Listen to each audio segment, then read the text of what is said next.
guys, hopefully this is coming through okay. It's been a while.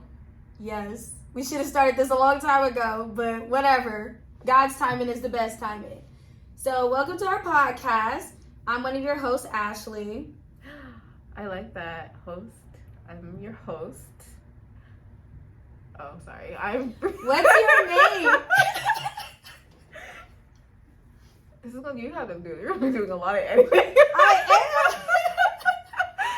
Sorry, I know we were saying host. What the fuck was that? ain't heard nothing all day. Okay, so. I'm Bree. Okay. Do you want to tell them your Instagram handle? Red Panda _bear, but it's private right now.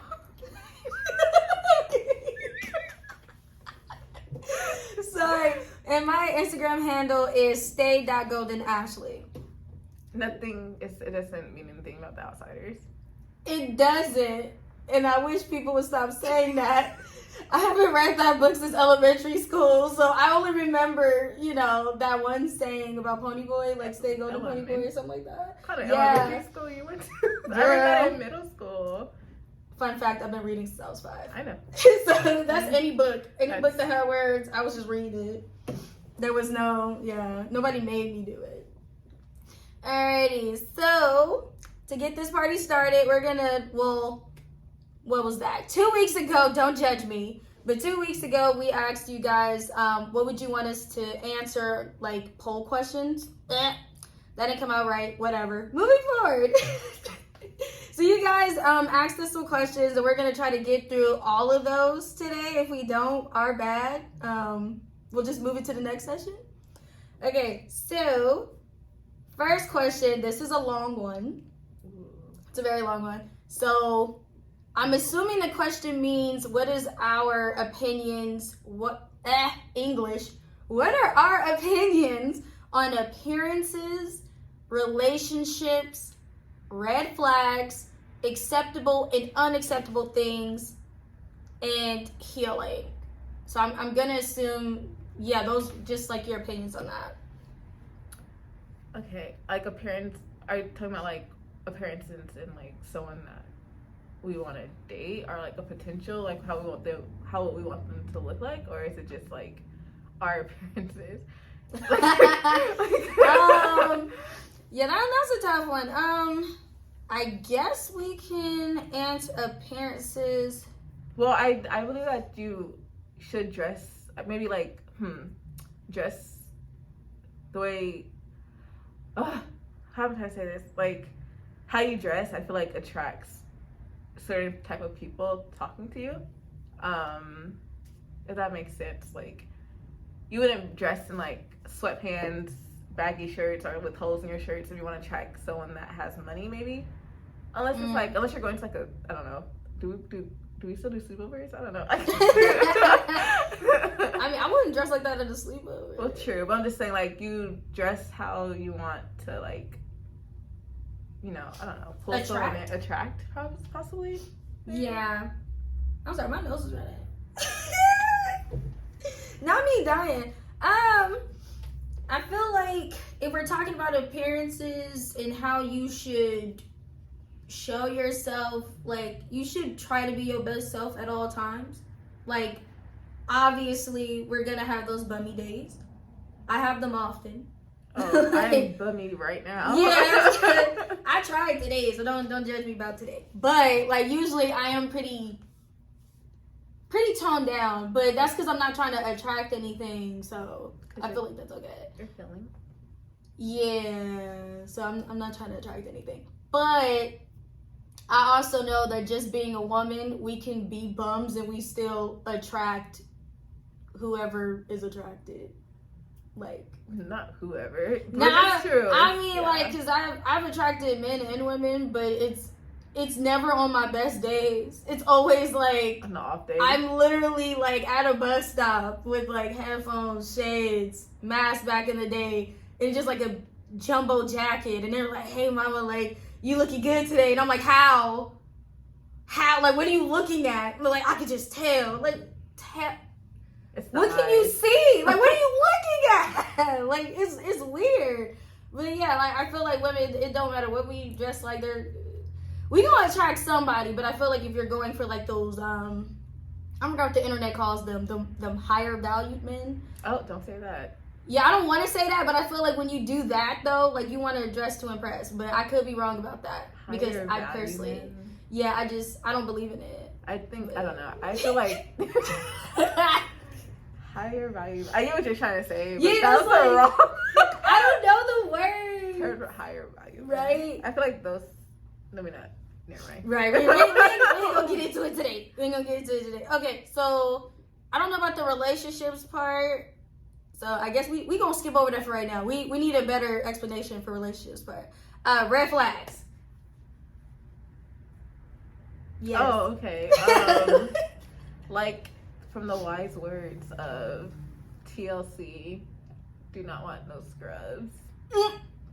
Sitting in the passenger side of their best friend's ride. Trying to holler at me. Yeah, amen. Amen. Amen.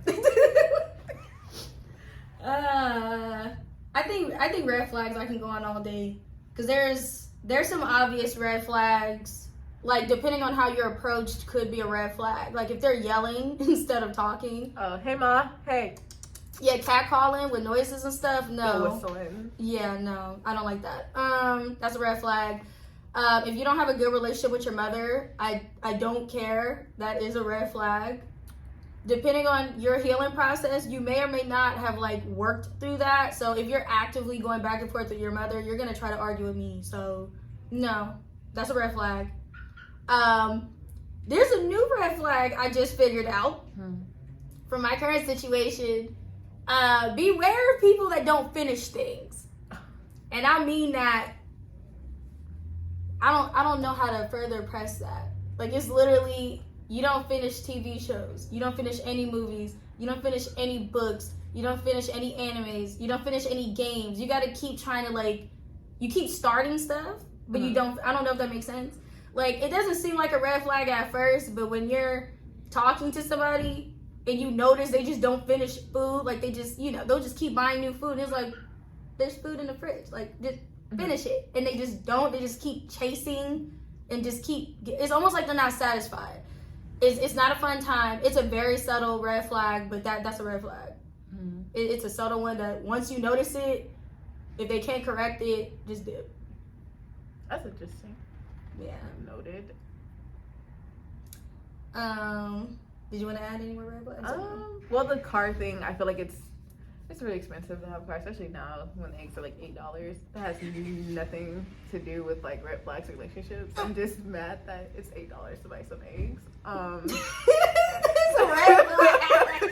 Expensive eggs. Can't afford eggs. No, it's a red flag. Talk about it. I feel like they were on the tip of my tongue, and then you press record, and I was just like, girl, it's no recording. Yeah, girl, keep going. Just talk to me. Don't look at them. Don't look at them. Like, there's like a whole crew behind this camera. Right? Like, don't look at any of them. None of them. They don't. Oh my goodness. Red flags. I feel like clubbing is awesome. Like if a guy's trying to like pick you up when you're clubbing, usually that leads to like one night stands. But if people find that one person going out clubbing, I guess that's okay. But I feel like you don't really go out clubbing to find a boyfriend or a husband. You usually go out clubbing to just either have fun with your girls or to like one night stands. That's a red flag. That's a red flag too. Sirens. I feel like if the person can't manage their anger well and they get really upset, I understand people like they leave the room. I feel like that's okay, but they don't want to come back and talk about it later. I feel like that's a red flag. That is, because that was that called. I've been going through that too. Like when they don't want to, when they don't like conflict. Like it's okay to be like I'm not a fighter and I don't like conflict, but like it's just unrealistic to not try to, you know, at least work through it. Like you're working through it is just leaving and not talking it through and not working through it. Yeah, that's a red flag for sure. Because like how do you get anything done? How do you problem solve? How do you resolve the issue at hand? Because then if you get married, every time the person gets upset and they just walk out and leave, nothing's resolved. So it's like, Yeah, sit you there and just wonder. come back with a beer and you're just like, Everything's okay. It's like, no, everything's not okay. like, bro, like, where what are do you mean? Like, dinner's still not cooked, bro. Like, I don't care if you walked out to go get a beer. Like, what's going on? What's happening to us? nah, facts. No, that's true. That's something. I feel like that's one of those subtle ones too. Like, you don't notice it at first, because I feel like my slightly younger self, I didn't like arguing at all, so I didn't. Like, even in relationships. But I noticed as I got older to just keep running away from them. We don't, it's not healthy At all. There's no resolution, so yeah, there's no point. So yeah, definitely look out for those red flags, because they're not the ones that's in your face. There's something that you grow into and you're like, this actually is not okay. Like, the closer I get to 30, I'm very close, guys. Like routines. I feel like they don't have a routine. I feel like that's a red flag. Oh no, wait, no. They're just like, Let's talk about it, because no routine is kind of crazy. It's wild, especially because we also are about to turn 30 soon. Yeah. It's like, what are we gonna do today? Whatever life takes me. No. No. It's like spontaneous can be fun, but not for like every single day. It's like you need to know what we're doing the next day, or you need to know what you're doing, what you want to do in life. Like, we're at that age where we can't be like, I'm gonna do this today, but tomorrow we don't know. It's like, no, do you got a job? No, facts. That's scary. That's also a red flag if they don't have like a stable job. It doesn't have to be a career yet, or they could be working towards a career. But if they just don't have like a stable income, that's a red flag. I'm judging. The only people I don't judge for not having jobs are children. I feel like children should be children. Obviously, we don't have that type of society yet where like they don't have to start working at 16 type of thing. But I feel like children should just be children, so they shouldn't have to work. But yeah, if you're 30, 35, and you try to approach us and you're like, yeah, I don't have a job, it's kind of like, then okay. what did you do, bro? Like, I can't do nothing with you. I have a job. I have multiple jobs. It's like, no. For me too, also might be like if they don't have a hobby, if Yeah. they're too much of a workaholic and they're just like just every day, it's just they live, eat, breathe, and sleep their work.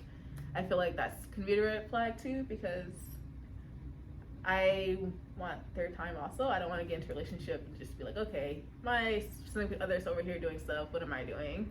And I'm saying that their hobby should be me. Low key. No, their hobby should be Bree. If you date Bree, she is your hobby now. So you go to work, and when they say, what you do for fun, Bree? No, what you do for fun? What you do for fun? Bree, what you thinking about, Bree? Honestly, I wouldn't be mad. No, I'm kidding. No, it's fair though. I think a hobby also shows that you have balance in a way too. Yeah, those are as well as red flags I can think about at the moment. It's the job, not having like a secure job, being too spontaneous is a red flag. Because if they're just like hot stab, like that's not Yeah. like, But you know what I'm thinking about right now? I feel like social media is bringing that spontaneity out. So there's a ton of people. I don't know who doesn't know this, like how old you are today, like when you're learning this, but like social media is very fake. Mm-hmm. Like everything is planned out. It is a production for the most part. So when people are just like, oh yeah, just wake up one day and then like you don't have no job, you ain't got no rent to pay, like, okay, let's just do this. And it's like, that's okay, like every once in a while. But realistically, you just can't be that spontaneous where you're just kind of going where the wind blows you, because then it's like, how are your bills getting paid? How are you eating? And then of course if you have responsibility, like you have kids or like a partner, stuff like that, like how are they being taken care of? Like it's unrealistic, but I feel like social media like shows that so much. That like people think it's normal. Exactly. So everybody's just like, no, like I don't want to work. I just want to have this like spontaneous love life and a spontaneous like, friend life, going out partying all the time. It's just like, bro, it's not realistic. Like have your fun, but just know there is a time to go to work and pay them bills. Like, yeah. And then also a flag is if you do decide to like date someone who has kids, if they have a really bad relationship with their baby mama or baby daddy, I feel like that's like unless the say baby mama or baby daddy is the one who is creating the problems, but if not, and they're just like, it's like, why won't you see your kids? Like, they're not taking care of their kids. That's a huge red flag to me. You know what? I wasn't gonna do it, but since you opened the box, I'm gonna do it. Look, if you ain't got no kids, do not date nobody with kids, and I'm standing on that all 10 toes. I'm not taking it back. And I say that because like, with no kids, you have the freedom to kind of, have the relationship that you want, essentially. But when you date somebody with kids, and they're not, like, with the respective parent or whatever, it's like, those kids are their responsibility. So, that time that you want, right? Like, you're like, I want to be your hobby. You can't. To a certain extent. I like to do tie-ins. No, I'm just saying, like, because I've had this conversation before. We've had a mutual friend, remember? We ain't gonna say no names, but I told her that when she was, like, looking into, like, dating that one guy, and she was like, yeah, everything checks out. Everything's really cool. He's really handsome. He's funny. He's, like, quirky and stuff. And I was just like, And she's like, yeah, the only thing is he has, like, a kid. And I'm like, a kid? No. And she's like, no, but, like, you didn't hear the rest. I'm like, nah, because where's the kid, right? And remember, the kid was out of state. And I was like, oh, what's the story behind that? Oh, I don't know. Yeah. That's a red flag. Like, it's like, why is your kid out of state and you're not with the kid? Mm-hmm. And I get you don't have to be with the parents, because co-parenting is, like, a popular thing now. Mm-hmm. But it's still kind of weird that, like, when you're dating somebody, you just don't know why their kid isn't in their life, because their kid is supposed to be their responsibility, essentially. I also find it a little bit strange too when people do date that as kids and they bring their kids into the relationship too soon, because kids get very easily attached to someone. Some kids don't, some kids do. Every child's different. But, like, if I dated someone with a child and we were dating for, like, a long time and I was introduced to the child and I thought, like, maybe I'll be getting married to this person, but we break up, I'm gonna still feel for that child. Not like that, but it's like, sorry. I don't know, like, I feel like that hurts the child because it's like all of a sudden this person that the child got accustomed to probably call the girlfriend mom or boyfriend dad, which they sorry. It's just like, it was so close. No, I just think parents who date, I don't have a child. Neither do I. Just saying. But if I did have a child, I don't think I would really bring in the next person so soon. Yeah. And if I was dating someone with a child, I wouldn't buy gifts for that child so soon, because again, I know some people that are some friends that buy gifts for their significant other, their dating's children, and I'm like, you just started it's been a week. Like you're not trying to warm up to that child just yet. I'm not opposed to dating someone who has a kid for other people. I personally probably wouldn't do it, but then I can't really say, because if it comes up, if they so happen to have a kid and we just worked out, it's what happens. Not me. Sorry. Not me. God himself is going to have to come down and be like, Ashley, this is who I ordained to be your husband. And he just so happens to have children. And then I'm going to be like, well, I don't know. Oh my God. But, like, if this is what you said, I'm going to trust God. I'm going to trust God in everything I do. So, but it also has to do with the parent. Because if I start dating a guy and all of a sudden he's bringing his kids around so quickly, I'd probably have to be like, gotta take a step back. Not red flag. Yeah. I mean, let's not go to a dinner and your kid is at the next table. Oh my God. I've never experienced it. I've just heard stories. Like, who said that? I've did that. I've heard some things, like, because some people, they can't find babysitters or something, so they'll just like, okay, well, I'm gonna go on this date regardless. Oh, so that's a red flag in itself. Yeah, don't their date comes pick you up and their kids in the car seat in the back. They're like, don't worry about them. Well, don't worry about them. First of all, that's not a date, okay? You're babysitting that child. Like, you are getting paid. You should get paid. Like, you do. So that. That's a red flag. That is definitely a red flag. Don't do that. Are you going on a date with a guy and picks you up and there's a car seat in the back with no child in it and you're just like... Also a red flag. If you have kids, I feel like you should lawfully have to say that you have kids. You should not be dating and then, that question pops up and you lie about it. Because I feel like that's just mad weird. Let us see. We was on there for a while. I guess we can speak up on healing a little bit. I've been healing since 2013. I've been healing forever. Fucking commercial. Facts. 2006. Hi, my name is Ashley. I've been healing since, last month. Not for real. I'm gonna say this and then we can go into it. Yeah. I hate when people are just like, when it's like, I want to date, and they're just like, just heal first. Just. They're like, just heal first. It's like, I'm tired of healing. Like, you ain't even got no scars no more. it's Like, it's all I'm good. I'm ready to get out there. But then, I don't know, like, I understand for just like be one of yourself, heal yourself, and then people will come. Well, we're the people. We're the people. That's a whole other conversation. Yeah, because But I do agree. I feel like after like maybe a major breakup or whatever, you should heal yourself. Even if you've never dated before, you should just heal yourself, like family drama, before you go out and date. Because I feel like at this point, people are just hurting each other, and everyone's just in this cycle of healing. It's like, I'm a heal, I'm a date, I'm a hurt, I'm a heal, I'm a date. It's like, I don't trust these, whatever. And it's like, okay, well, maybe you should stop dating people. Well, I would say just stop dating, period. There has to be a certain level of healing that you have to have gone through in order to date somebody. That's for sure. Because I'm not really sure about like modern day dating, because I don't date, believe it or not. Oh, the fucking apps, dude. The dating apps. Yeah, I can go on forever about the dating apps, but I just, the current way of dating, I just haven't ever been comfortable with. So I've never really done that in that sense. It's usually like I like somebody, or I've been friends with a dude for a long time, and then it's like we notice we have a lot of similarities, and we're just like, you know what? Why haven't we tried it? Let's try it. So that's usually how I started dating. It was usually through like mutual friends, or like a friend I already had, and then we'll just start something.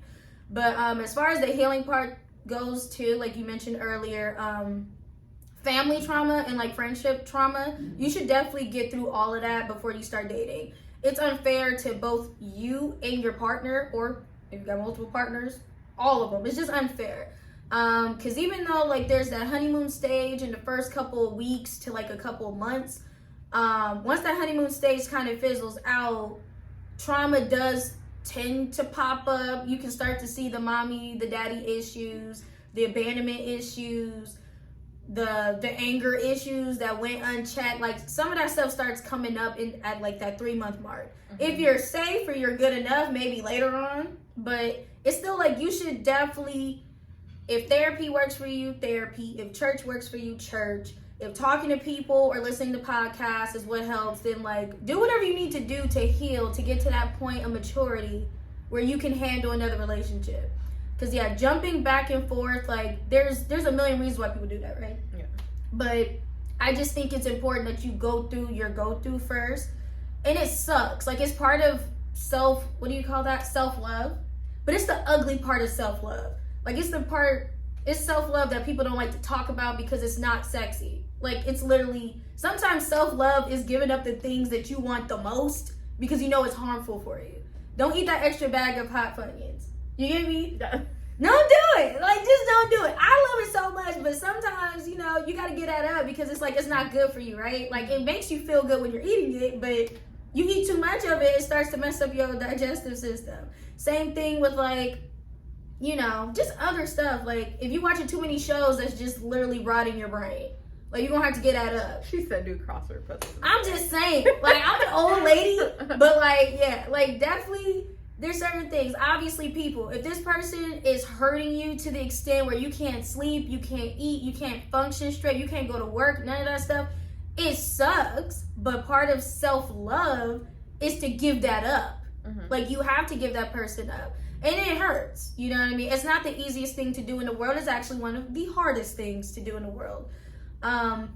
Obviously start slow, but you have to let people like that go. Because if they're not serving you in a positive light, then like, why are they there? So that's a part of self-love. Loving yourself enough to be like, I don't need this in my life, so I'm going to drop it. And that's what you got to do. Obviously, easier said than done. But, that's part of the healing process. You have to love yourself enough to just give up the things that do not serve you. In a good light. In a good light. All right. Because sometimes people can serve you, but it's not good. So, yeah. Well, there we go. I think that's all I can say about healing. All right. Hopefully we answered your question. I'm sorry, I didn't get down the names for all the questions. Hopefully next episode I can do that so y'all know exactly like who's answering, which one. Did you want to pick the second one or No, go for it. okay? Ooh. Since we talk about healing, this kind of segues. I can't even see the words on the laptop. I'm trying. I'm looking. Okay, so in our lifetime, will Black people stop doing Black trauma movies? I hope so. Probably not, because that's the only time they get funded for.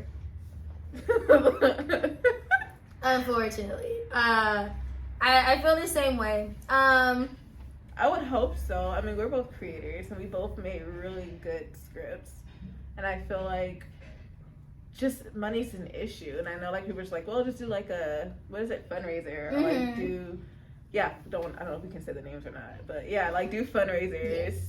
Or like make small teasers. But I feel like a lot of people don't understand the skills that we want to do as storytellers for movies. Even the teasers are a huge budget, and like I don't know digital art to be able to like create different things to even like help out. I can create worlds, I can do that, but I don't know. I feel like a lot of money goes to. You don't have to do that. I know. I feel like what's that called? The reboot cultures. I think what people fail to realize when you're not in the industry or you're not seeking to be in the industry is that films and all that, like it's a business at the end of the day. So what businesses do is they like to just put all their money into things that they know that works. That makes money. Yeah, whatever the formula is, if they know people are gonna buy into it, like that's what they're gonna put all their money into. So obviously, for people who's trying to go against the grain try to do something new, it's hard for them as like people with money because they're like, okay, I know what sells, and I get it. You have a very interesting idea, but I'm not sure if I could sell that. And that takes some stuff like here or there, but like when it comes to Black films per se, like they literally only want to put us in like very specific boxes, right? So it's like no offense to the people that's doing it because I know they gotta make their money, but the gang members, the drugs, the slavery is like the biggest one. Like that's when you normally have almost like 100% all Black cast. It's just like slavery films. The Woman King was, I mean, like I didn't go see The Woman King because I feel like it also falls into that category of like slave movies because it was about the slave trade. It wasn't though. But it was. It's about the tribe that used to sell Africans to but slavery. I know, but then they realized. But I know what it was based on though. No, I get what you're saying, but like the movie didn't do that at all. No, I know, but I'm just saying it's still based around like it might not in the movie, it might not have showed that, but it was based around the slave trade. Yeah. But they didn't show that aspect of it. No. But I feel like it should have won awards. I don't think did it win an award or did it get also blindsided that they like to do a lot of times with Black films? I feel like it was getting nominated for some stuff. Like Viola Davis was definitely getting nominated for like her role and stuff. But I mean, I need to get fact checked about that. But what I will say about Woman King, because I've been defending that since day one, because I had to do my own research too, because I was getting into YouTube fights, and we all know how those can go. Fight with 13-year-olds on don't come for me.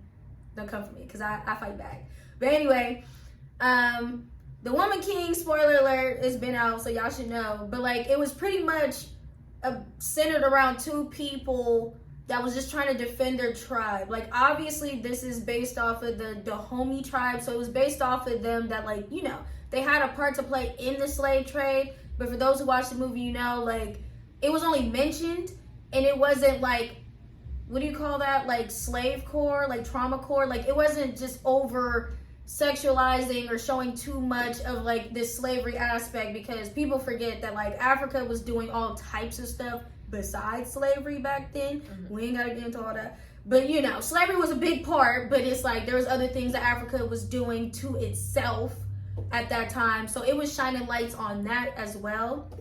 And I think it was tastefully done.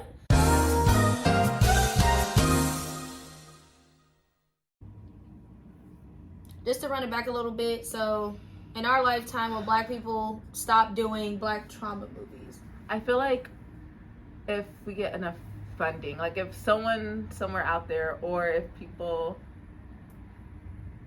actually support Black artists more so, not being like, and support as in like contribute to the funding, not just like, I mean, resharing helps a lot, but if you're not adding, like, $1 could go a long way, like, you know, $1 here and there. If we have more people that actually believe in Black artists and don't just believe in Black artists, kind of like when people like, I'm with the Black Lives Matter movement, and they weren't really with like Black Lives Matter. I feel like that's kind of the same with like Black creatives. It's like, no, for sure. Like, I feel like it's like, it comes in waves. Like when it gets really popular to like stand up for insert race or insert ethnicity, I feel like everyone gets so much support, and then when that wave like ends, it's like, all right, back to our normal programming. So I feel like when people start getting a little bit more serious about Black creatives, and obviously like when there's more seats at the table, because I feel like every year or so they pick a few Black creators and give them a platform, and then not that we're stuck, and I'm not saying that we're stuck with these Black creators, but there's like, they only like elevate like 3 Black creators, and then that's it for the rest of like 3 to 4 years, and then there's like, oh, let's time to like fill the quota, let's look for more creators. But next time, instead of being like 5 slots, there's only 2 slots. If that makes sense. If I'm making a little bit of sense, I don't know. But I feel like people don't notice that until you point it out to them, because I don't work with a lot of Black people at my job, so I have to sometimes be that voice where I'm just like, oh yeah, like when you see that one Black person, you see them everywhere, right? That's the only one they're allowing to take up that space at that time. But people are just like, oh, but like, aren't you happy there's representation? It's like, it's literally 1 seat that they filled up. Like, that was it. Like, there's other people. There's hundreds of Black actors. Yeah. There's so many people are like, oh, like, I would love to see this person in a role. Like, you probably would never see that person in a role because they already have in their head those 2 to 3 Black people that they want to fill those seats. Yeah. So, unfortunately, I agree. But then I also think, too, little sidebar, I was in a car accident, and, the person who hit us, hit I didn't want to go there, but hit us, on the back of her placard, it said Black Lives Matter. And she still has yet to send me my money. She actually has fled. Like, that's for another thing. It's another story for a different time. Okay. But that just goes to show that everybody who says Black Lives Matter, like, or they're for the cause, it's performative. Yeah, it's very performative. Cancel culture, if you don't want to get canceled. So it's very performative. But for a Black creatives thing, I think it's because there's limited seats at tables. Yeah. Because even if you look at like awards and stuff, a lot of Black creatives don't really get like Oscars or like Grammys, and if it is, it's just a certain amount of number, then the rest is just supporting. Or supporting, yeah. This is old news, but like last year for that Black Judas movie, I don't know if y'all realized, like, yeah, it was up for some Oscars, but the 2 leads are Black, right? They gave them both supportive like roles. They put them up for the supportive part instead of like the main actor part.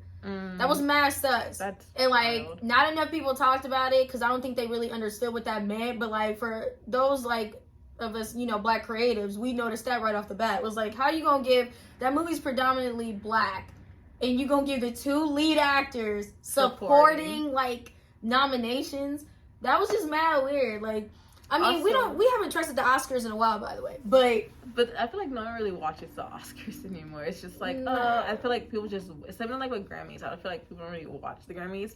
If they do watch some part of the Oscars or some part of the Grammys, it's usually YouTube and highlights of like performances, or like if something goes viral of a speech, they'll like watch it.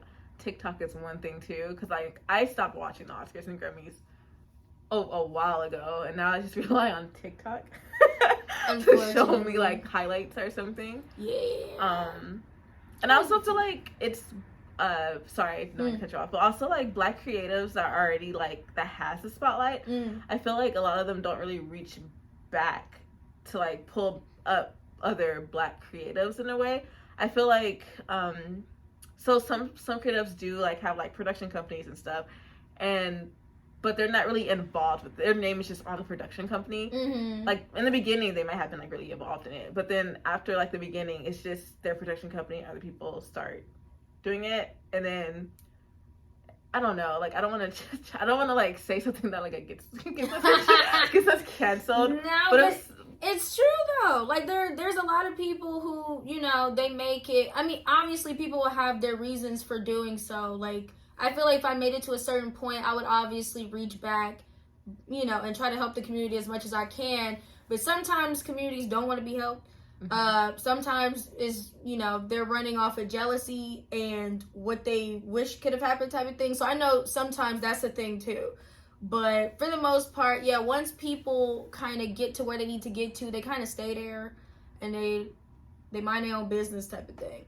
I do find that to be problematic to a certain degree. Like I know during the Black Lives Matter movement during 2020, that was like a huge thing that, you know, you and I came across where a lot of people was kind of opening up their productions to like reading scripts and stuff like that, because they're like, we want like Black or creative people of color, you know, like stories, like we want to read it. But it was like applying to jobs that are like, we're hiring, and you apply and then like nothing. Yeah, and it's so they're like hiring people, but like, they're not hiring. Yeah, sometimes it's showing people. So it was just so no one would get canceled. Honestly, it was It brings us back to performative, because I replied to one of the productions. I was like, I had like 2 like phone call meetings, and then like I emailed, and then after that they're like, for sure, we would love to have you as like a PA. And then I was like, okay, cool. Like, what date should I start, or when can I come to the production site? And it was the real email address. Like it went straight. It was through the production company that I will not say. And then it's crickets after that. And it was like, okay, well that was fun. That's crazy, because I never made it that far. I literally would get the email, send the resume, and then that's it. Like I never heard anything back. And then the first time I heard something back, this was from a Black company, by the way, that I won't name, unfortunately. But they told me I was overqualified. Yeah. Like they said I did too much. But I feel like to go for that position. I feel like that's again falls under performative, because they're like, oh yeah, we're gonna hire all these Black creatives, or we're reaching out to all these creatives of minorities to work on these productions. Send in your resume. It's the same thing as like jobs when they're like, we're hiring, but they're not really hiring. They're just saying it. So yeah. So sorry guys, it's not like we're not trying. You know what I mean? It's just people either aren't hiring or they have their reasons for, you know, just trying not to get canceled for telling a Black person no. But going back to the main point, do we think in our lifetime we'll stop having Black trauma movies? Unfortunately, I don't see it, and this because I said something off camera earlier, but there's still a lot of old racism in Hollywood. And I don't mean like Hollywood the street, I mean like Hollywood, like the whole ideal about it. So I still feel like they're going to keep trying to pump it out as much as possible, but I feel like the generation after us, so maybe like Gen Z, or like whoever comes after Gen Z, their generation is going to start saying no. Or they're going to, not say start, I'll correct myself. They're going to continue to say no. They're going to continue to say, okay, we know parts of our history and we'll get that information how we do it, but we don't want no more of these trauma films. Like, we get that that's what y'all want because y'all think that's the whole Black experience, but it's not. Like, so they're going to continue to say no, and then I feel like we will meet a pinnacle where now we're just like everybody else. So when you hire a Black person for a film, it could be a horror film. They could be, they could survive it or not. It could be sci-fi films, kind of like right now with Jonathan Majors, like in the Marvel Universe as a big baddie. Like, we'll get more of that, and it won't be because he's Black, right? Like, it'll be because he's the best person for that role. So I hope that answers your question. That was a lot to go through, but yeah. So we're gonna segue a little bit because Hogwarts. Oh my god. That popped up. So first of all, how we're gonna do the Hogwarts thing, I'm gonna tell you what my house is For those of y'all who know me, y'all already know, but this is Ravenclaw. All day, every day.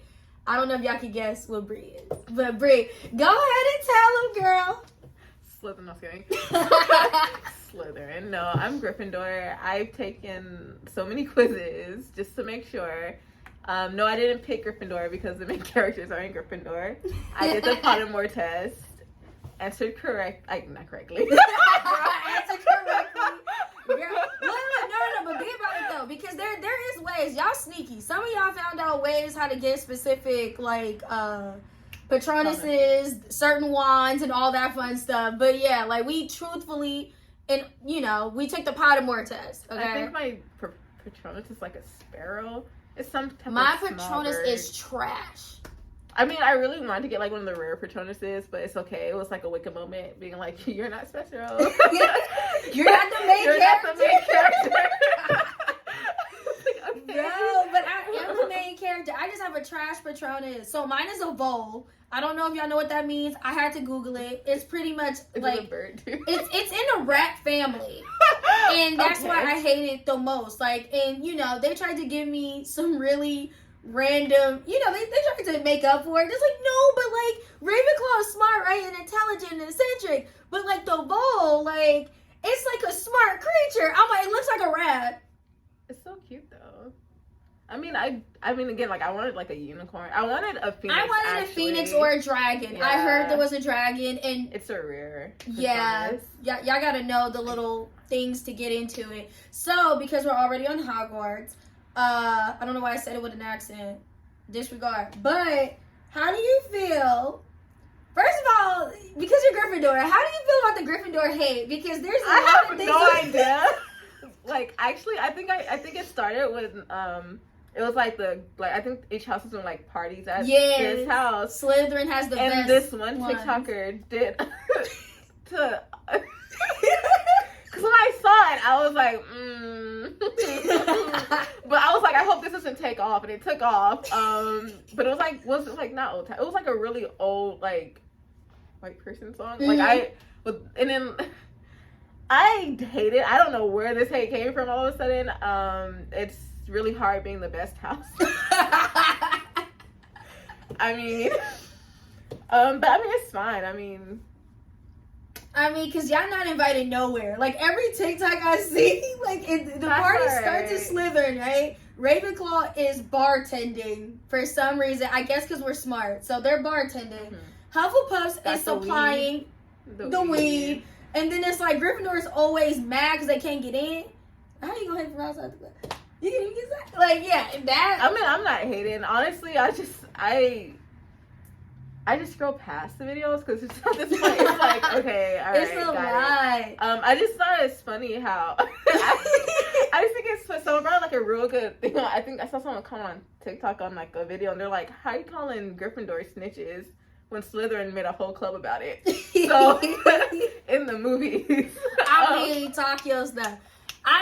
Here's my thing with Gryffindor. Because I'm a writer and I like things to kind of not go like, well, no, that's not fair. I think I like things to go against the grain. Like, I feel like the books in the age that they were written, right? Like, they clearly wanted, they didn't want too much gray area for like the houses.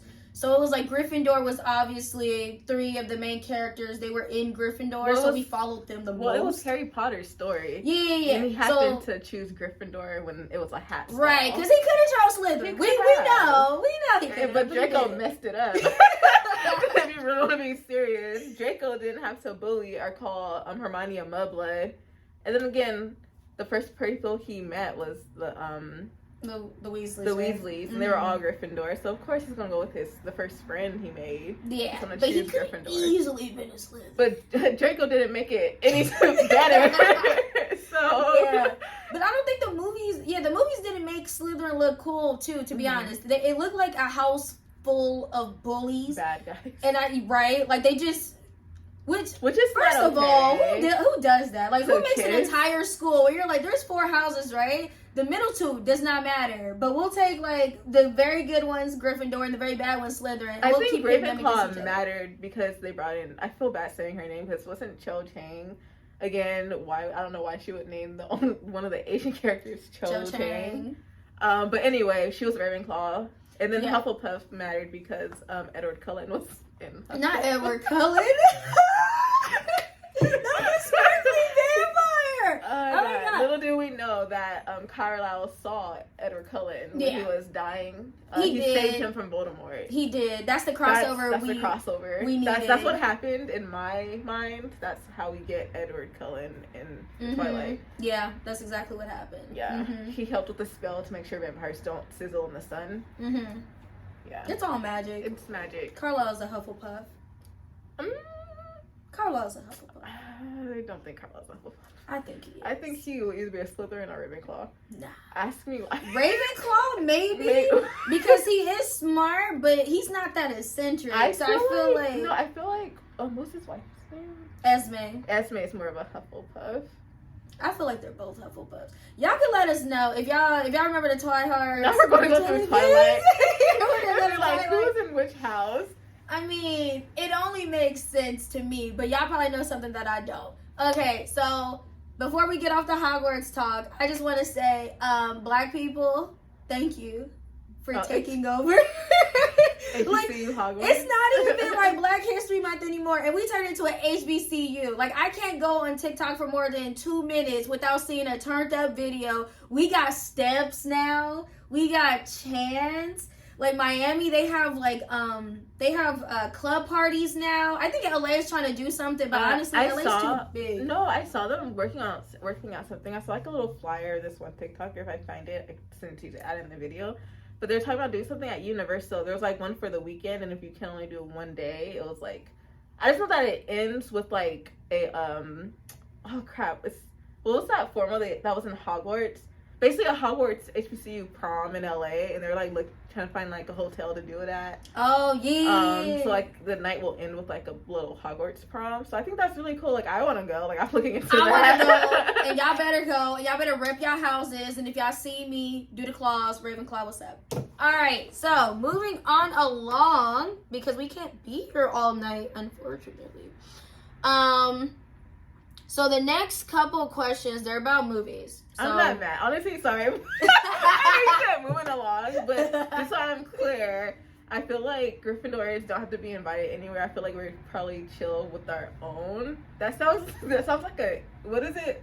Racist people are like, we don't mix. I don't like, not like that. But I feel like, because I haven't seen like a lot of Gryffindors come back to like, I've seen one, but he's on TikTok and he's mad funny, but it's funny because that's like the least engagement that I see of him. I can't name drop him, but that's the first thing. Repping Gryffindor is what's making his engagement go down because everybody's just like, I guess it's fun to hate on Gryffindors right now. I mean, it's fine. I guess we're taking it because I personally haven't, besides that one person that you mentioned, I haven't seen any other people on Gryffindor being like, whatever, we don't care. It's just been like, all right, fine, I guess. Like, all right, sure. Yeah, they had their time to shine, I guess. So so that's cool. So now we're moving along to film stuff. Okay, so first question, and of course, we don't have to go deep into the movies itself, but like, what are your thoughts on the DCU now that James Gunn is going to be manning the ship? I just like to say, I'm a hardcore Marvel fan. I really love Marvel. I also love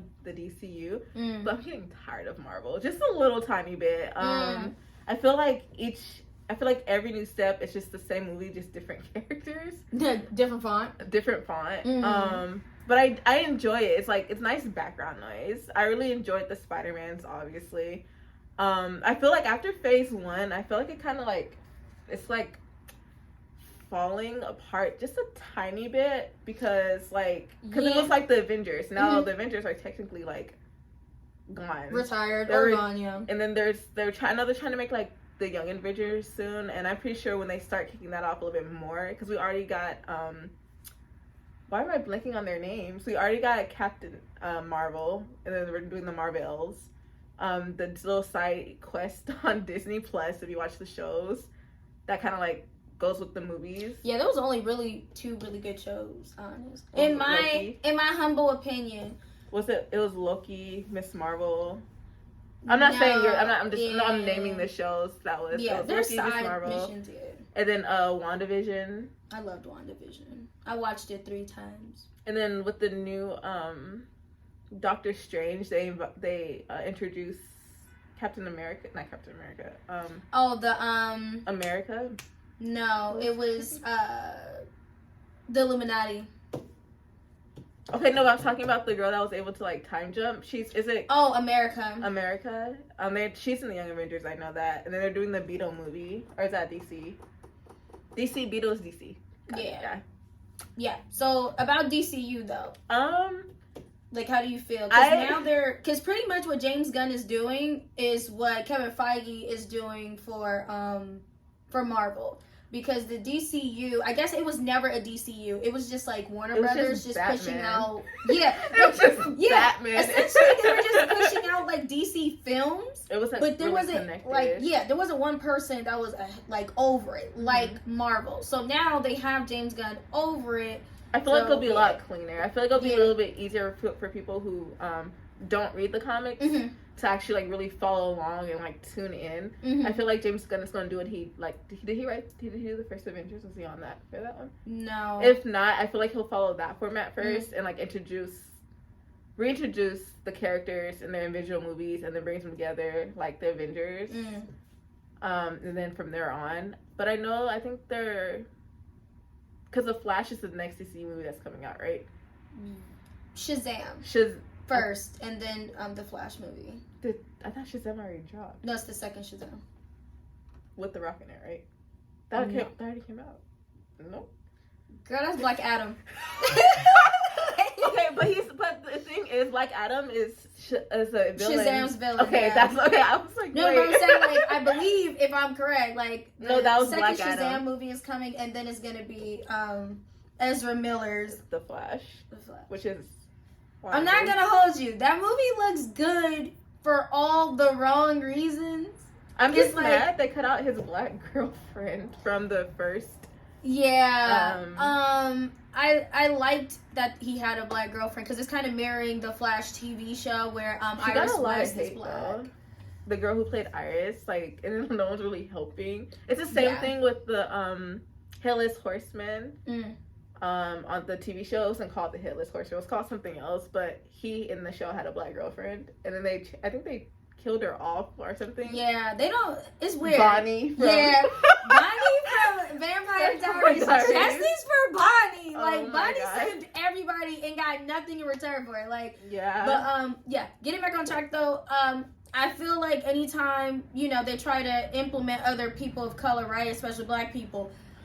People have a problem putting black women in love interest roles, and it's really weird to me because it's like, how do we make children if we're not love interest to somebody? I don't think they have issues putting black. If they're like the second lead, I feel like they have an issue if it's the main character. Oh yeah, the main character's love interest when they're just like ooh, or I think they rather be like not implied, like off to the side, like they might be in love, but this is his main girl, which is not black. Okay, you're right. But I know they had to cut the scenes with his black girlfriend out because I remember seeing scenes on YouTube. They're like it came out in the Snyder Cut. Yeah, we got a little bit more of her in the Snyder Cut. That was like it was so cute. It was cute. I liked it a lot, honestly, because again, I felt like they made that choice because like the Flash, the TV show, like so I love the Flash TV show. Side note, but the person who plays Iris West, her name is Candice Patton on the TV show. She got hate for her character in the beginning, but it was because there was some things story-wise that didn't make sense for her character. And for people who watch the show, you know what I'm talking about. Like, her character went from being like love interest to doing her own thing to like now she's trying to be like the leader of Team Flash. And that was kind of awkward writing because she's not a speedster. She doesn't have any powers, but she's like controlling this like superpower team up. Like it was kind of weird. But once they got her back on track with her journalist background, because she was originally a journalist, that's when she kind of just like lived in her like in her truth, and then her character started to pan out, so it was less hate. For the movie, because everything's so discombobulated, like you said earlier, it wasn't like, I don't like to compare the two, but you kind of have to, like Marvel, right? Like at least they had a big baddie and it kind of warped the stories along that. So like, yeah, everybody had their movies, but you just knew Thanos was in the background. Thanos is eventually coming back. For the DCU, they were hinting towards Darkseid for a while and Doomsday, but then when we finally got Doomsday, it ended very quickly. Yeah. And then it was like when we got Darkseid in both versions, right? The Snyder cut and then the cut that came to the theaters, it was kind of like whatever. Like it was just like and Darkseid is crazy. Like Darkseid is a reoccurring bad guy, and he does damage. Like he's definitely taken out Superman countless times. So it's just like, oh wait, another thing. I know we passed on this subject, but it was about Black love interests being the leads, like Young Justice. Oh, not yes. Is it Young Justice? Yeah, Young Justice. Or is it, no, it's Teen Titans. Oh, Starfire. Okay. Yes, She's black, and people lost their mind. And it's like, she's not black. I'm like, well, she's not white or any other color either. She's orange. You can't really. She was an alien. She was an alien. Black people can't be aliens. We can't be nothing. We really could be black. That's what I'm saying. Like, how is that fair? Like, I want to be an alien sometimes, but they're like an alien, a fairy. And then I believe Mrs. Martian, her dad and them, they're black coded in the cartoon. Yeah. And they we can't be green either. We can't be nothing. Oh my god. We can just be black. I just find that was really wild that they didn't have an issue with the casting of Raven and Beast Boy about their age difference is so huge, but let Starfire be black. Yeah, I don't get what the beef was, honestly, because I feel like if you were to change a race about something, right? Because we both have different feelings about that, but if you were to change a race and it doesn't like change the story, like that's when it's the best opportunity to do so. So making Starfire like a black woman changed nothing of the story. Like, yeah, they changed some stuff in the show on HBO, but for the most part, it's not like, you know what I'm trying to say, right? Like, it didn't change the whole dynamic. Like, she didn't get with Dick, or she wasn't like part of the team. Like, it was literally everything was the same. It's just she so happens to have dark skin instead of orange, and then people are just like, lost their mind. No, she can't be black. Like, bro, I like both actresses, by the way, that plays Beast Boy and Raven. I threw the age in there because I know technically they're supposed to be like end goal couple. So I was just wondering how they were gonna work around that, but I guess they were waiting until she turned 18. I mean, I think they did it tastefully. Like, they did it very tastefully. It's one of those rare moments where they hired the actor based off of her performance and not based off her age, which is what we're trying to move towards anyway, like in the film industry. But we keep backtracking because we don't want to get canceled, right? Well, I feel like that's because you don't want to hire like a 16-year-old and then her actor is like 30, but you're like, they act so well together. It's like, oh. No, but they never had any like sexual tension or any like. It's tasteful, but I wouldn't. I just, me personally, I probably wouldn't have. Well, I read somewhere that they didn't know her real age when they hired her. Oh, so that was a thing too. What's the 90s show? I forgot her name. They're married now. Mila Kunis. She pulled a Mila Kunis. Yeah. I can't be mad. Like, it's like at this point, it's like it's hard breaking in the industry. And she's like, I gotta do whatever I gotta do. Yeah, I was like, allegedly. But I read that somewhere that definitely when they first hired the young actress at that time to play Raven, like, they did not know how old she was. And by the time that they actually, like, kept going into, like, production and stuff, it was kind of too late. They look for Gossip Girl. Yeah, they can redo stuff like that. Like, they can always undo stuff, but it just takes so much time and money on the production. And like, if you have the money, like, obviously if you have Disney money, you can afford to be like, you know what, this isn't working because we were under the impression she was older, so we're just gonna go to the next best actress type of thing. What do we all love? But yeah, before, but I don't know if you remember Titans was originally not on HBO. They were actually on the DC app at that time, remember? And then HBO at some point got the rights to it. So yeah, there's like a whole lot of things when it comes to the production stuff. But yeah, where were we? Okay, so yeah, James Gunn manning the ship. I hope he does well, honestly. Because I feel like DC, like, I love Batman, don't get me wrong. I am a very strong, like, DC, like, fangirl. However, I get that the movies can kind of be wayward, right? They kind of go wherever. So I hope he just gets us to a point where everything's connected. Because I feel like it doesn't have to be like cookie cutter connected, but just like where a Wonder Woman movie is happening somewhere in Gotham, Batman doing his thing, like connected like that, and because they have great stories to tell. I want a Batman and Robin movie so bad. I want to see. Probably will get it. I want to see Bruce Wayne adopt these orphans. I want to see Batman like leave the Batmobile for a second. He comes back and Jason Todd's trying to like take off the wheel. Like, I want to see that. We could probably get it, but honestly, we've had a lot of Batman. Like I said, I'm not mad at the Batman content. Give me Batman. I agree. Somebody new, someone different. I want more. Like, I want a Titans movie. Like, the TV show is good for what it is, but they keep doing my girl Raven wrong. Young Justice. A Young Justice movie would be. The cartoon is like. It's peak. It's so the good. Cartoon, the animation. I don't know if the animations should definitely, they should take it from the animations. But I'm ready to see live action. Like I really want to see live action. I feel like DC could have been and will be soon on par with Marvel movies. It's just I feel like James Gunn will do it. I feel like he'll do it justice. He just got to take his time, honestly. Like if the script is trash, obviously. Just pass on it, because there's too much content out there, and they're always rebooting stuff. So like they have more freedom to do more. There's also the Blue Beetle movie that's coming out, and I think that's kicking off. I feel like he's starting with Young Justice instead of going for like. Is Beetle Young Justice or is he Teen Titan? He's a Titan.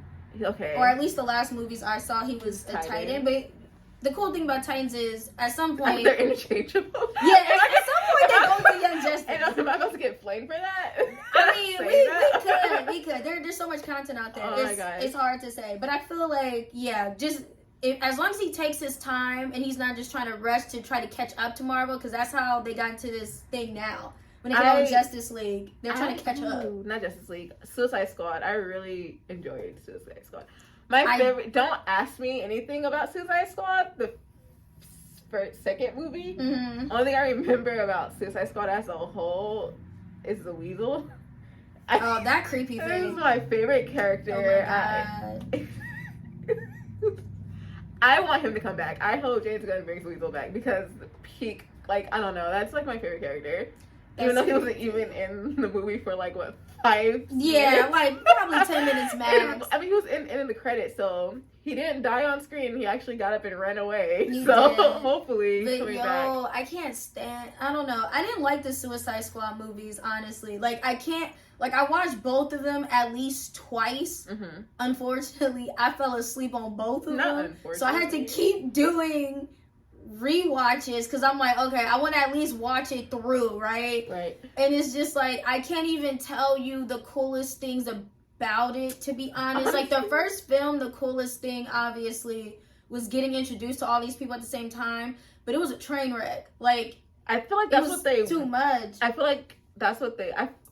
Let me not say because they screwed up Enchantress. They messed up Enchantress. I feel like it sucked to have like the first, like not first Native American character. But, like, because if we talk about Black people not getting roles, a lot of times Native Americans don't really get that many roles either. And to have him die so quickly was kind of like... Yeah. it's like, okay. Suicide Squad was just weird. Harley Quinn, obviously, was the best part of both. But, honestly, like, this is kind of like her time frame. Like... Everybody's a huge Harley Quinn fan. I rarely come across somebody who doesn't like Harley Quinn, so anything she does is pretty like. If they don't like Harley Quinn, I think they don't like the relationship aspect she has with Joker. Yeah. But I feel like in the Harley Quinn movies, they showed her like, I don't remember the Harley Quinn movies. She left. She left the Joker. Well, he dumped her, and then she had to like forcibly move on. Same difference. Moved on. She was healing, guys. That was her healing process. Oh my God. Blowing up things. Yeah. I think he might just. It'll be interesting to see him kick off the DCU with either Teen Titans or Young Justice, and just build around them. Because I get what you're saying. We're tired of Batman stories. Like there's other characters in the DCU. No, well, I'm not saying exactly that. I'm just saying that like. We love Batman, and we know he works. Like, we know that's going to get people in the seats. But he's part of that old formula where it's just, like, that's why they keep putting him out. Because they're like, I know for a fact, even if they don't like the film or they don't like the Batman that they selected, it's still going to get people in the seats. And they haven't been proven wrong Joker. in a while. Yeah, movie Joker too. Joker was pretty good. Joker is the most beloved, like, Oh no, I meant arguably. the movie Joker. Yeah. And then what's her name? Lady Gaga. It's the new Harley Quinn. That's gonna do Which well. is really weird. Well, because I guess that's not technically DCU anymore. I feel like that's like a separate. It is, but it isn't. Because it's weird. Harley Quinn in the DCU universe is Margot Robbie. Yeah. She doesn't know names. You put me on what? Because you looked at me. See? I'm trying too. Okay, so yeah, I think we both agree. We think he's gonna do well, just as long as he takes his time and he tells different stories like Young Justice, the Titans, that kind of thing. Going back to Marvel, I really hope they do X-Men well. Like, yeah, please. please love hire the a X-Men. Black Storm. Yeah. Look at I feel like they should just use the comics for reference when they do casting. I mean, the material's there. I think they do, but I think that's when politics come in. I truly feel like that's when politics come in. Because taking it still in Marvel, but like, I know y'all know the whole Ant-Man situation, right? Like, where they replaced his daughter. Like, she looks very similar. I feel but bad. the fact that she only knew she was replaced because they sent out a tweet or something like that. I like Allegedly. that was Hawkeye's daughter. That was an Ant-Man. No, Ant-Man's daughter. Yeah, whoever shit. played her in Endgame is a different person in I heard about Quantumania. That sucks. The thing is, they look very similar. Like, if you put the pictures up together, like, it's really hard to miss it, but we only knew because, everybody's just like, I don't get it. And I'm not gonna hold you. I did like Ant-Man the film a lot. I enjoyed it. The new but one. Cassie Lang is mad weird. Like, she makes no sense, and she screams privilege. And for people who know, like, that... She just screams privilege, and I'm so happy, spoiler alert, that the world is not left up for her to be the next, like, ant hero. You know what I mean? Well, you didn't watch the film, but, okay, so a lot of Marvel films right now, right? They keep doing this, like, pump fake, where it's like, okay, this is going to be the replacement for this person, right? But then at the end of the film, we still have the original hero in that, like, role, but, like, their kid, right? Yeah, like Hawkeye. Yeah, they're still kind of there. That's not his kid. It's not his kid, but yeah, it's like low-key his replacement, though. Yeah. So it's just like, I get that, all good things must come to an end, but Cassie Lang cannot be the next ant person. Not as she is now. Because in the film, she was mad annoying. And the fact that her father... First of all, Ant-Man is, like, father of the year, by the way. Like, this man went to jail, thought of his daughter, came out, tried to do right for his daughter, all that stuff. And for some reason, she keeps using that against him in this film. Like, she literally keeps making up, like, random things like, well, you're not doing enough. And it's like, but he helped save the world. Like, what do you mean? Like, he didn't gotta do nothing after that. Like, what do you, like, if he didn't want to do nothing with his life after that, that would still be within his right. Yeah. Right? Especially since other things are happening in the multiverse that he didn't know of at that time. Mm-hmm. But it's still weird that his daughter, as beloved as she has been, right, throughout the whole series, all of a sudden she just keeps using that, like, against him. Where it's just like, well, Dad, you're not doing enough. And it's like, what else is he supposed to do? Like, girl, chill out. So, yeah, I don't like how bratty she is. So, I am glad that the movie ended and Cassie isn't, like, the official replacement for Ant-Man. Because I think I would have screamed in the theater. For sure. I haven't seen it. Yeah, when you say you don't know exactly I'm what I'm going to talking wait about. on Disney Plus. I'm not spending that much money on Disney Plus. So Yeah. I'm just going to wait Conqueror, though. Yes. Conquer everything. Oh, but, okay. So, I forgot what my point was with that. But we just going to move on along. Netflix.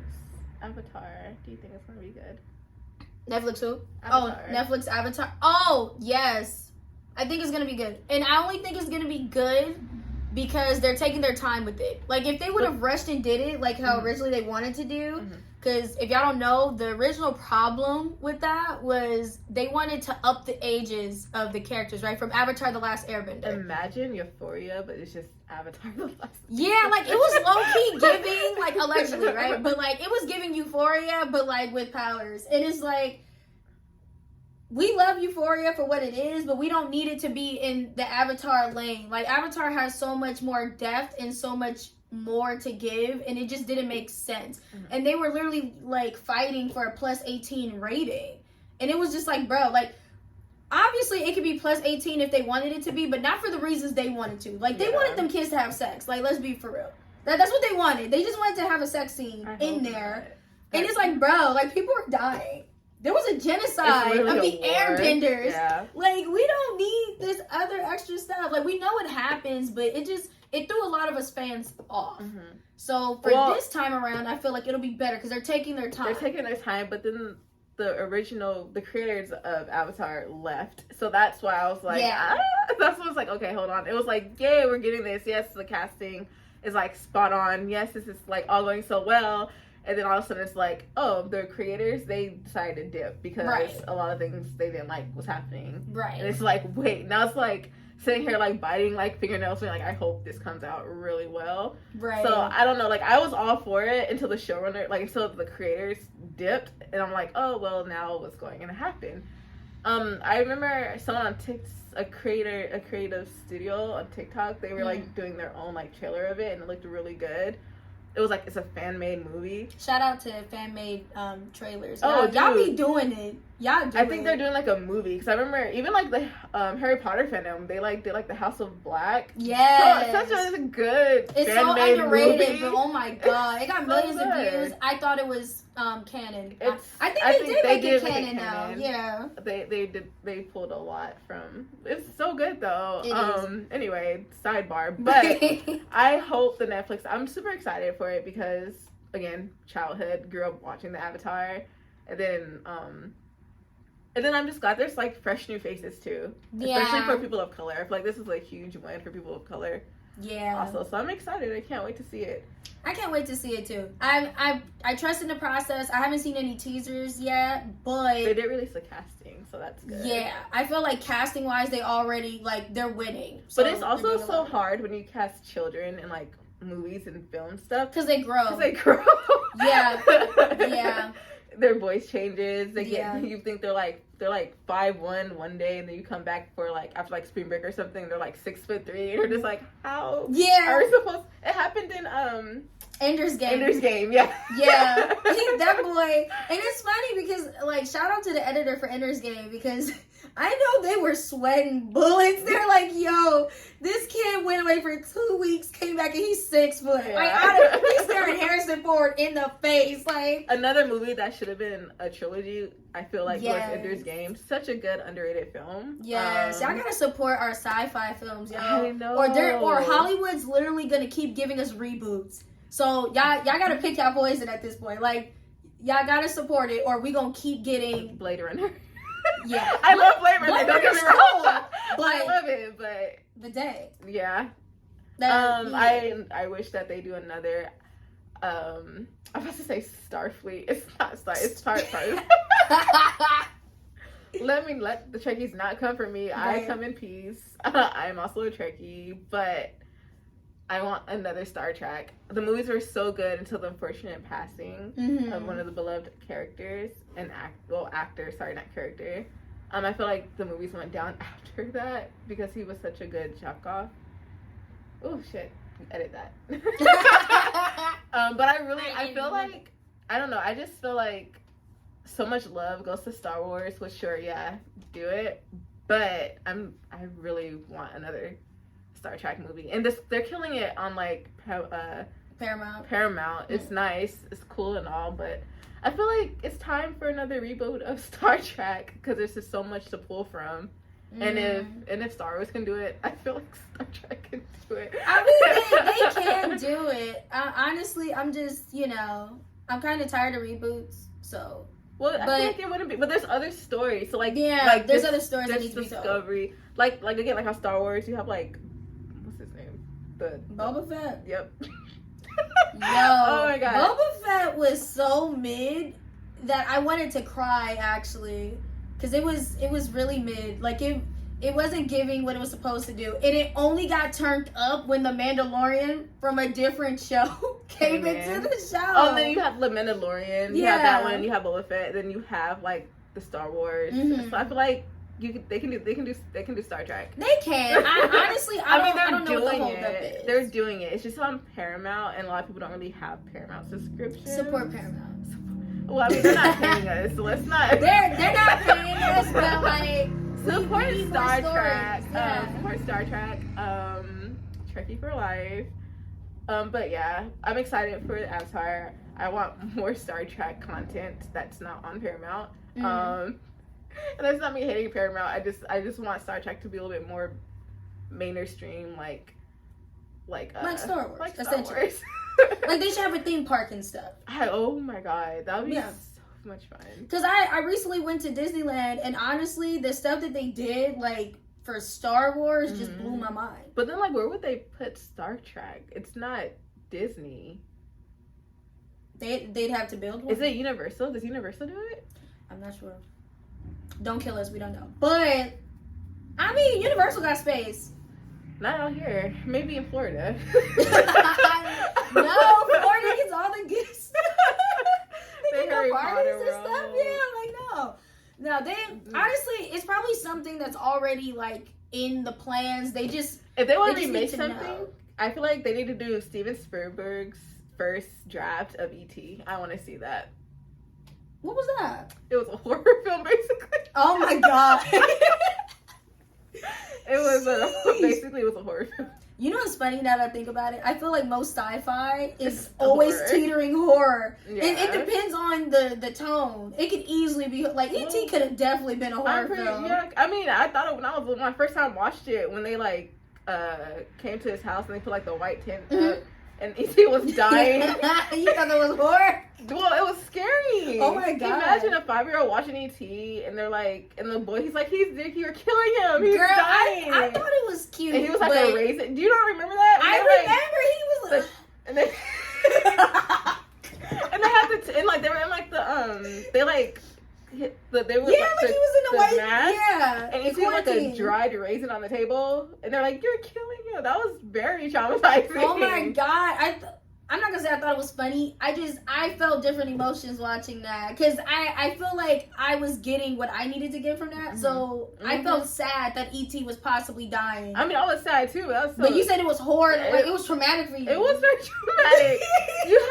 you have this whole time before that. You have the younger sister, Drew Barrymore. Yeah. It's like. Just like her friend and like the homie. And like the next scene, you got the police, FBI. You got people with these like big like spacesuit masks and stuff, and like take him away. And then the little boy was dying also because they were like connected. So it's just like, what is happening? It was an interesting time. Shout out to E.T. Phone Phone home. He went home. He did. He wanted it. There was Yeah. also supposed to be an E.T. too, but again, they shut it down because they were like, "You're stop trying to make this horror. Stop trying to make it horror." Honestly, I don't think we needed a second E.T. I feel like a lot of things don't need part 2. Yeah. I feel like E.T. was really good. I feel like all the dog movies and animal movies needs to be stopped because it always happens when a dog dies. My dog Skip, for instance, Disney needs to be thrown in jail. Whoever wrote My Dog Skip to this day, I'm still traumatized. We're on the subject of Disney movies. No, I'm so serious. Have you seen My Dog Skip? Years ago. Don't ever. That's the reason why I stopped watching like animal-centered movies because I watched My Dog Skip. That stuff traumatized. They killed the dog with a shovel. I mean, yeah. And then you can't show a kid that for sure. But it's Disney, so you don't think no parents gonna be like, oh, Disney film can't no, show my child Disney this. has some dark moments. That's why I don't watch. That's literally why I don't watch Mhm. no animal like live action animal film. I just don't watch it because I'm like I see the My Dog Skip in my head replay that scene with the shovel, and I'm like absolutely not. I barely made it through Homeward Bound. Yeah, I can't do animal films. I feel like the last one I did, and it's not even an animal film, is I Am Legend. I cried during that. I bawled like it was Everything with ugly animals. crying, yo. I Like just it feel was like straight at up this ugly point- crying. Let's just not add like. Let's just not add animals to horror movies. Yeah, it wasn't cool, honestly. Like it was pretty bad. But Sorry, did whoever wrote that script needs to see my lawyer? Like I'm jail. My Dog Skip, like that was very like it was horror. Only thing I remember about that movie is them killing the dog. The shovel scene. The shovel scene. Not shovel face. Oh my god, that just brought up an old TikTok. Not an old TikTok, an old Vine or something like that. Wow, Vine. Haven't heard that in a while. Girl, I know. Showing my age. I told y'all I'm old. That and Shiloh, they need to be put in jail. The writers of Shiloh, also jail. Girl, not jail. Emotional death. Emotional. No, it's true though. I can't think of a film other than I Am Legend that like really messed me up when it came to an animal. Honestly, My dog. I'm sorry. Like my dog Skip. Like I was horrible. too young because I don't even remember the shovel scene. Honestly, I just remember the dog. And I remember bits and pieces, but I never. It wasn't a movie that had like rewatchability for me. You know what else? So I never Rewatchability. What? The one about what's the Passion of the Christ. Wait, I actually rewatched that film. Why? I used What is to wrong with for you? Easter. Absolutely Well, it was look. Mm-mm. It's a great film. It is hard. Like if you're a Christian, at least it's just. I feel really like even if you're not a Christian, hard. that torture scene is like it was too real for me. I mean, the Bible said it. So. I know, but still, like I mean, Mel Gibson, low key, yeah. Didn't the actor say they were actually like hitting him sometimes? And Girl, then they all have some type of spiritual awakening. and he in got that struck film. by lightning on the cross. Yeah, like that's wild. it's pretty- I hope he got paid extra for that. I Imagine mean, that's traumatic. I think he's a Christian now. I'm pretty sure. Allegedly. I mean, going all through that. Yeah, I feel like everybody who worked on that film, like if they wasn't Christian before, they was like, no, like I definitely had to convert because ain't no way. But no, yeah, but that one I can't rewatch the Passion of the Christ. No, I wouldn't push that on nobody. I feel like if you're a Christian, you should at least watch it once. But yeah, it's not a rewatchable film at all. Like it's intense. Oh, It's with intense. my dog Skip. Sorry, I got it. My dog skipped to Passion of the Christ is crazy. Like the joke. Because it traumatized me. It's traumatizing. Oh, you know what movie traumatized me? Hmm. Splice. Oh, we're not going To this day, that's the only film that I regret watching. It's just I I had want me to in the take first it half. back. In the first half, it got me until like the husband, our boyfriend, slept with the Splice. Like that was wild. And then for the Splice It to got turn, worse. It just kept getting worse. I was like, what is this film? it was like in the first half of the film, it was like, okay, this is interesting. Mhm. The middle part, it was like, okay, and the last of it was just like, she's keeping it. And it was Honestly, like that movie went straight to hell. I'm just gonna say it because that movie was just it was too weird, yo. Like and it's a sci-fi film, so I'm supposed to like it. And I remember I was in middle school, I think, when it came out. So everybody was like, "Oh my god, you know a good movie? You should watch Splice." I'm like, "Okay," so I got it on bootleg. Because back in the day, we was bootlegging the films, and it was crystal clear. And I should have known then.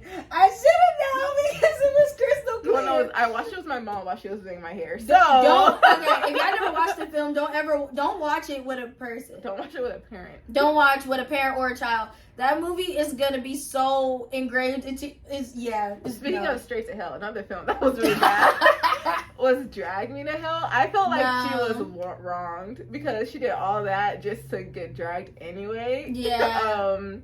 Drag Me to Hell messed me up because the kid. It's like no matter how hard you try, she was still going to hell, so it didn't even matter. You know which what, I felt played, so I was like, no. You know what a reboot? What I think will be really interesting to see if they rebooted like the Goonies. I feel like that'd be really interesting. I feel like that would be interesting. It's not needed. Like they don't have to Yeah. reboot it. It's a classic, but it'd be really interesting to see. There's a lot of things in that film that I think it worked for that time that it came out. So I feel like if they try to recreate that, it's going to be very different. Like for one, besides the Stranger Things cast, I haven't seen a lineup of really good child actors. Okay, hold on. Have you not seen The Black Phone? Not yet. Okay, well, those kid actors were really good. I think. Okay. I'm not saying all of them should be casted as in the Goonies. But I mean, honestly, I don't know. But they're really, The Black Phone was really good. I was pissed off. I still understand why the second. I don't know. Again, she told you already. I'm bad with names, but the main character, like best friend, I don't understand why he walked towards like. They didn't explain that to me. Why the guy he was like walking towards the killer, and then like of course the killer he dies. He's dead because he's the last one to help him like break out of the killer's place.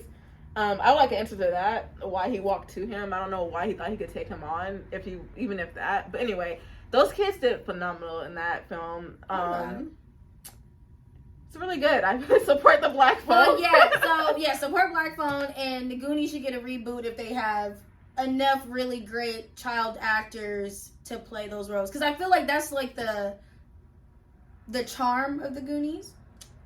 It was just very corny. Like, no, that's what I'm saying. It was corny. It was like, very like of its time. It was Because they would have to redo it, and then there's not a lot of kids that like to be outside nowadays either. So when they're, they find that treasure map and they're going for it, like it would have to be kind of like translated in today's age, which I feel like some good writers can do it. I know I could do it. I feel like our next they just want to our next part of the podcast, we should like probably our next time we get together talk about like remakes and like do like fan castings.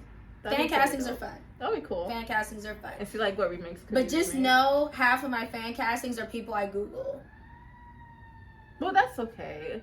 Yeah, because there's some people I'm like, oh, you know who would be dope in this role? But then I'm like, but I've never seen them in a role though. Speaking They're of just like a fan model or casting, something. they're redoing what I'm trying not to cuss. I mean, you can if you want, but I don't want to. You know. They're redoing oh my god, Poseidon's son. It's Percy Jackson. Percy Jackson. Thank yes. you. Oh my god, I'm excited because that's a good child actor. Yeah, I'm kind of weird with Percy Jackson only because I didn't read the Percy Jackson books. I did not either. I read the Roman demigod books that's in the Percy Jackson universe. Yeah. So I watched all the films. I thought they were good until like my little brother who read the books at the time was just like, this is all crap. I was like, oh. This is okay.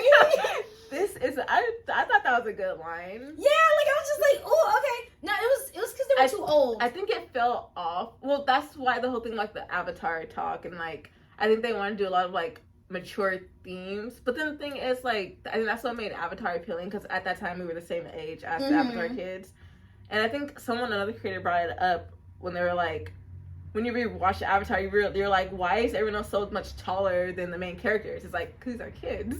Yeah. And I think that's the same thing with like Percy Jackson. It's like, why is these little kids running around? Why is Percy trying to always like go toe to toe with a god? Yeah. It's because these are kids and it's like they're trying to fight unjust. You're right. That's why it appeals to like children because it's like, Which it makes sense because I could be wrong. I think he's like 13 when we first meet Percy Jackson, but in the movie, I think they like aged him up a little 17, bit. Yeah, 16, 17. he was definitely in high school. And then I think the major problem with the Percy Jackson thing, like I'm 13. It's like, it's my bro now. How many grades? Maybe in the 90s. Maybe in the 90s he could have passed, but not this Grease. though. Absolutely not.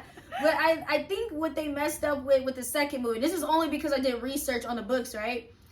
Somehow they were like, you know what? Let's make it more about the book, right? Mm-hmm. So they started changing things. Because what was her name in that film? It's Percy, Annabeth. So Annabeth's character in the first film, they mixed her with that, with the daughter of, Zeus? No. The war god. Oh, shit. It's Mars? Ares. Okay, so Not they Artemis. mixed her. I forgot the girl's name, but No. Remember Artemis? Annabeth? No. Oh yeah, that's the sister. Okay. But so pretty much they mixed Annabeth with herself and then the daughter of Ares, right? For the first film. So all of a sudden she's like this war person, but she's supposed to be the daughter of Athena. So Athena is like the goddess of wisdom. Mm-hmm. So that was her thing. But then suddenly the second film, they're like, no, actually we want to introduce the actual daughter of Ares.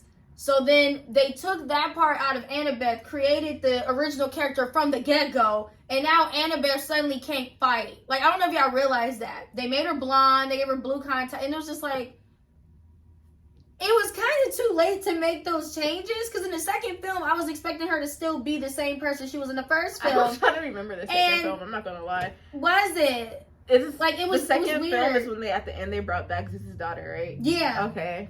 Yeah, but if you go back it was and like that watch really weird car scene, too, with like the three not The Mutants, Fates. The Three Fates. That was a trip ride, dude. Oh, it was fun. That's the thing. The movies were fun, but it's like if you're the reader of the books, right? You can kind of see that they were trying to renege on a lot of changes and trying to do it like the book, but it was already too late because you've already established the first movie. Yeah, the So that first was the movie problem. I felt like was really good though. I thought it was. I like- still think it's I pretty feel like good. the second It's just- movie kind of went like loopy a little bit. It was Yeah. like, It was just weird. But again, Disney has the handles on it, so I hope they do well enough so we can get the Roman demigods. Because, guys, oh my god, if y'all never read the books, ooh, the Roman demigods is crazy. Like, they're different. They build different.